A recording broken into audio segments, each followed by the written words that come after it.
본격적인 피서철이 시작된 가운데 도내 곳곳에서 다양한 여름 축제가 열립니다. 오전 10시 홍천 찰옥수수 축제를 시작으로 태백 워터 페스티벌, 평창 더위 사냥 축제, 양구 배꼽 축제 등 다채로운 축제가 오늘 개막식을 앞두고 있는데요. 이번 주말 가족과 친구, 연인과 함께 가까운 축제 현장을 방문해서 즐거운 시간 보내시길 바랍니다. 8월 1일 강원일보 뉴스입니다. 어제는 전국 대부분 지역에 폭염주의보가 내려지는 등 무더위가 기승을 부리고 있는데요. 이에 따라 탈진과 열사병 등 온열 질환자가 급증하고 있습니다. 불볕더위 속 건강관리 요령을 알아보겠습니다. 올 여름부터 지난달 26일까지 총 345명의 온열 질환자가 신고됐습니다. 이 중 최근 일주일 동안의 폭염으로 인한 피해자는 119명에 달했습니다.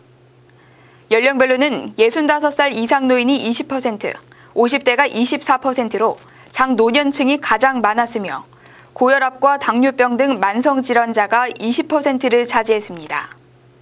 요즘 한 며칠 동안 날씨가 너무너무 덥고요. 병이 약간 무슨 당뇨나 고혈압 환자들은 쓰러질 것 같아요. 그러니까 더 무더위에 조심해야 될 것 같아요. 전문가들은 온열 질환은 건강 수칙을 지키는 것만으로도 예방이 가능하다며 건강관리를 당부했습니다. 아무래도 최근에 폭염주의보가 발휘되면서 일사병이나 열사병 많이 조심하셔야 되고요. 반대로 너무 덥다고 냉방을 많이 하게 되면 냉방병 유형도 있습니다. 약간 좀 어지럽다든지 심하게 갈증이 나고 땀이 너무 많이 난다는 증상 같은 게 있을 수는 있는데 그 상태를 넘어서 너무너무 어지럽다든지 아니면 의식이 저하가 되면 그때는 빨리 구급차를 부르셔서 병원 응급실로 오셔야 되겠습니다. 기온이 가장 높은 낮 12시에서 5시 사이에는 외출을 삼가는 것이 좋으며 갈증이 나지 않더라도 규칙적으로 물을 마실 것을 권고했습니다. 한편 카페인 음료나 술은 오히려 탈수를 유발할 수 있기 때문에 피하는 것이 좋습니다. 외출할 때는 자외선 차단제를 바르고 양산이나 모자를 이용해 햇볕을 차단하는 것이 좋습니다. 어지럼증이 날 때는 시원한 장소에서 휴식을 취하고 에어컨이나 선풍기를 사용할 때는 주기적으로 창문을 열어 환기를 시켜주시기 바랍니다. 분단의 역사 현장과 자연경관을 둘러볼 수 있는 경원선 DMZ 트레인이 오늘부터 운행을 시작합니다.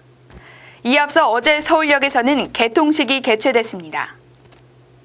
강원도와 철원군, 코레일은 철도 관광의 새로운 패러다임으로 전환하는 평화열차 DMZ 트레인 경원선 관광전용 열차가 8월 1일 상업 운행을 시작한다고 밝혔습니다. 경원선 평화열차 운행을 알리는 개통식은 7월 31일 서울역에서 6일째 통일부 장관과 김미영 강원도 경제부지사를 비롯해 각급 기관단체 임직원 등 200여 명이 참석한 가운데 열렸습니다. 손님 맞이에 소홀함이 없도록 세심하게 준비할 것을 약속드립니다.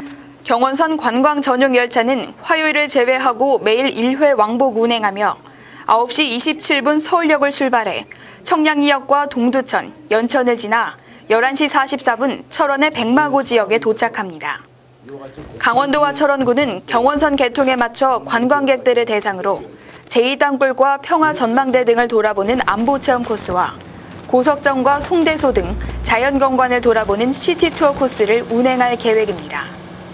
유재봉 강원도 문화관광체육국장은 경원선 평화열차 개통을 계기로 전 세계인에게 DMZ 지역의 우수한 자연경관을 알리고 청정 철원 지역 농특산물 판매를 통해 주민의 관광 소득과 연계해 나가도록 적극 노력해 나갈 계획이라고 밝혔습니다. 8월 1일 강원일보 지면입니다. 일면입니다. 차가운 바닷물과 높은 파도 때문에 동해안 여름 해변 상경기 회복에 비상등이 켜졌습니다. 올여름 도내 관광객 수를 3천만 명으로 잡고 대대적인 홍보전을 펼친 도에서도 해변 활성화 차질을 우려하고 있는 실정입니다. 이면입니다. 평화와 생태, 분단의 역사 현장으로 떠나는 경원선 DMZ 트레인이 8월 1일부터 운행을 개시합니다. 경원선 DMZ 트레인은 서울역에서 철원 백마고 지역까지 화요일을 제외하고 매일 1회 왕복 운행합니다. 사면입니다. 한국철도공사가 경춘선 ITX 청춘열차 요금의 할인 축소를 추진하려 하자 지역사회가 크게 반발하고 있습니다. 코레일은 최근 경영수지 개선을 위해 경춘선 할인율 축소 계획 등을 담은 개편안을 검토 중인 것으로 알려졌습니다. 오면입니다. 미국에서 매년 여름 30만 명의 환자가 발생하며 미국을 진드기 공포에 빠뜨린 라인병이 2년 만에 도내에서 또다시 발생했습니다. 2년 전에 이어 이번에도 환자가 국내에서 진드기에 물려 감염된 것으로 의심돼 신종 진드기 감염병의 토착화 가능성이 높아지고 있습니다. 계속해서 오면입니다. 무더위에 벌떼가 극성을 부리면서 벌쏘임 사례가 속출하고 있습니다. 지난 1일부터 한 달간 도내에서 접수된 벌쏘임 사고는 모두 137건으로 전월에 비해 10배 이상 급증했습니다. 자세한 소식은 강원일보 지면에서 확인하십시오.